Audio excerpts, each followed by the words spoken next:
Head over to losingmymind.com to check out our latest song, Genocide. Support our work. Now, onto the show. I want to dive into this Atlantic story a little bit. Democrats keep falling for superstar losers. There's never been a better time to lose an election. They're going to mention, in the early 2000s, the Japanese racehorse, Haru Urara, became something of an international celebrity. Not because of her prowess on the track, just the opposite.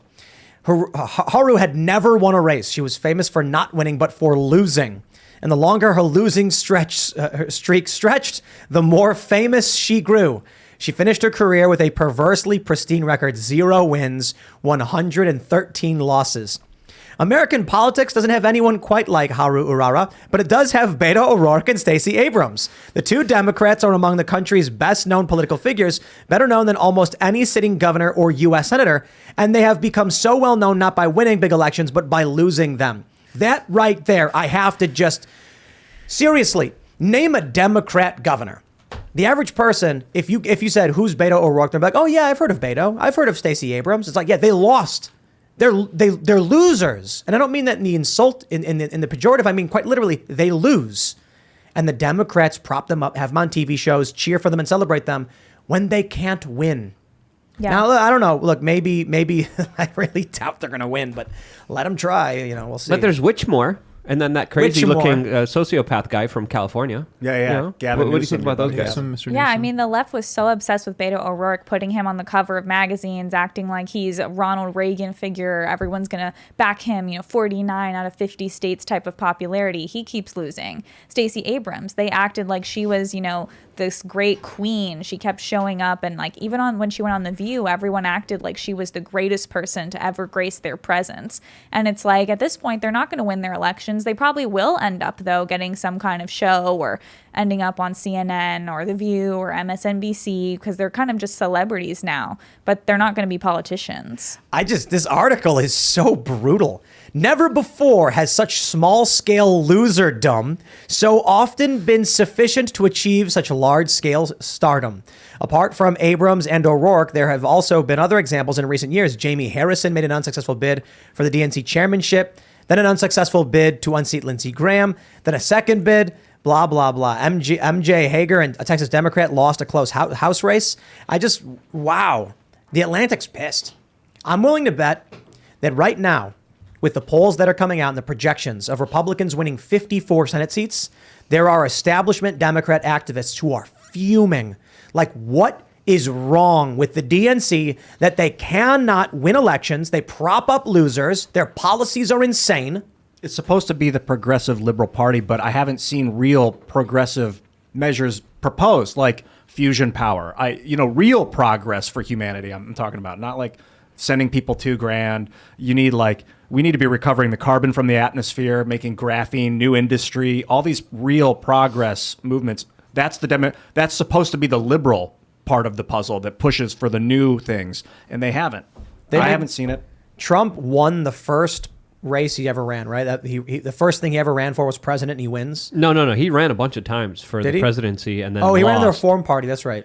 No, he was at CPAC a bunch of times, lost a couple times as well. Running in the primaries? Yeah, I believe so. You sure? Yeah, I remember seeing him at CPAC a couple years ago. I don't think he ran in the primaries. Think so. I think he had maybe teased in past, maybe one day I'll run for president, because people had asked him that for years. And didn't he do it also in the 90s as well? No, I think that he was going to run for the Reform Party and then didn't.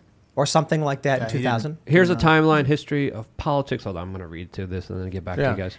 I think that the left has this view of what a perfect candidate is. And they're like, oh, Stacey Abrams is perfect. She's a super educated black woman. She's massive. That's okay. Hey, whoa. I'm sorry. It might be censored on YouTube.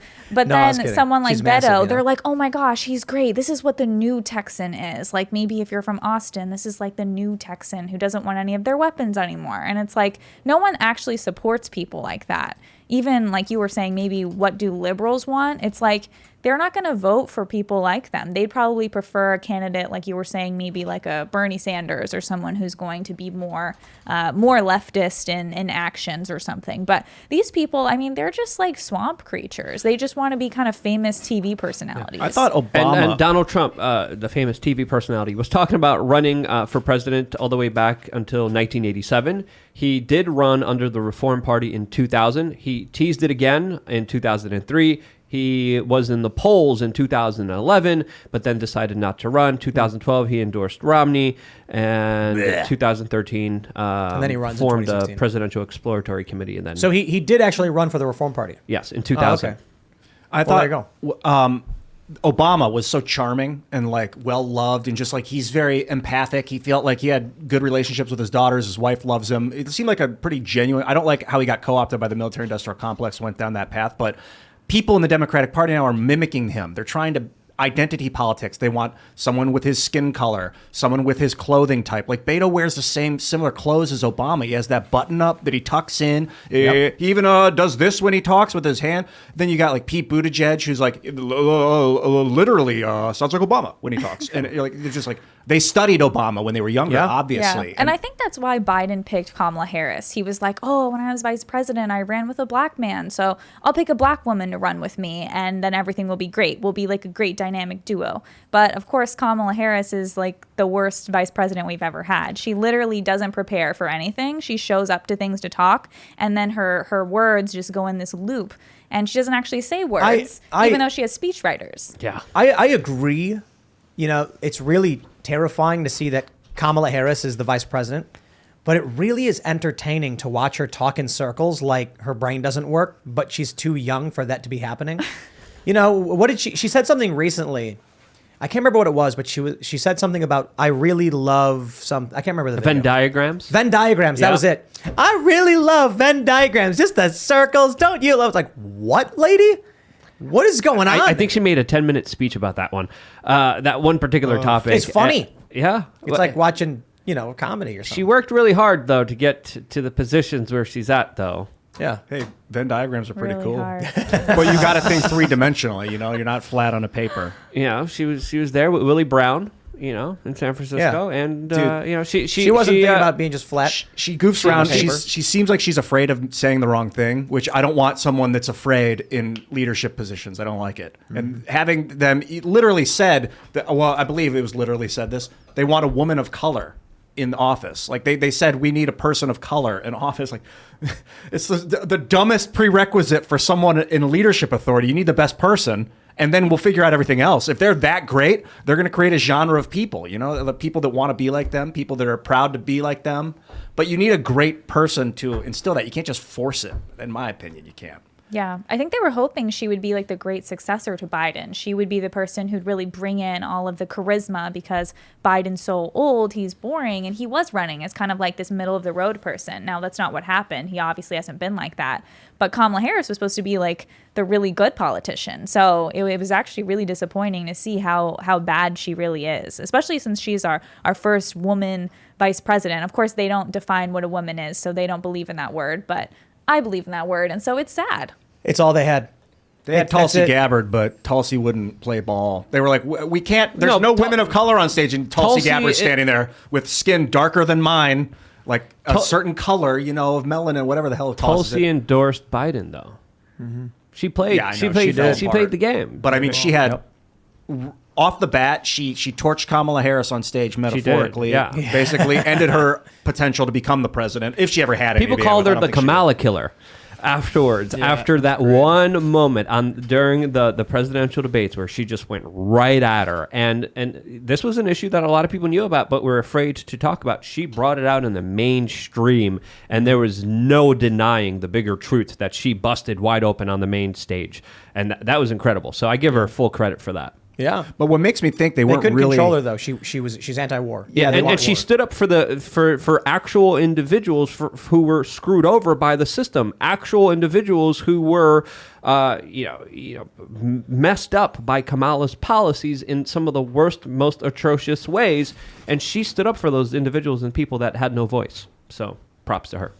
They said we want a woman of color. As Tulsi was standing on stage, they're like, there are no women of color on stage. And you're like, what? I mean, I'm not saying she's African American. You know, she's like a Pacific Islander. But it's nonsense. The person you vote for the person who's going to do right by the people of this country, by its institutions, and weed out corruption in institutions when they go wrong.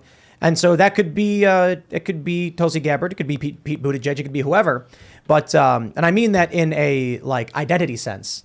I actually don't think it could be Pete Buttigieg because I think he's corrupt. I think most of the Democrats are. And I think what we've seen over the past few years is that if you're paying attention to what's going on in politics, you'd be like, I cannot support Democrats. Like even for Tulsi Gabbard to have endorsed Biden, to me, it's kind of like, are you serious, dude? Like Tulsi is anti-war. She's anti-intervention. She knows Biden is a warmonger. And she endorsed him? Maybe, I guess 4D chess or something. I think she had TDS at the time. She was so upset and dislike of Trump. But she also had the that's the option vibe I got. of Bernie. But we're hearing news reports that Bernie was so cold and mean to her and other people that she was just like, screw it, I'm just going to go with Biden here. But yeah. Well, if she's like an example of, let's say, like a left-wing voter who's more center, then they're going to be voting for us now because she's Republican, or at least she's left the Democrat Party. She's endorsing these MAGA candidates, at least. And so it's like, I think that the left is hoping they can push people to the brink, basically say, how much can we push you to where you're suffering and you still vote for us, but we just can't go off the edge. Well, it's like they went off the edge, and so even people who've run for president as a Democrat are now endorsing MAGA candidates. She also endorsed Carrie Lake for governor. Yes. Tulsi Gabbard did. Yeah. But she's also, CFR. So Thanks for watching this clip from the Timcast IRL podcast. Hang out with us live Monday through Friday at 8 p.m. and become a member over at timcast.com for uncensored, members-only shows exclusive. Thanks for hanging out, and we'll see you all next time.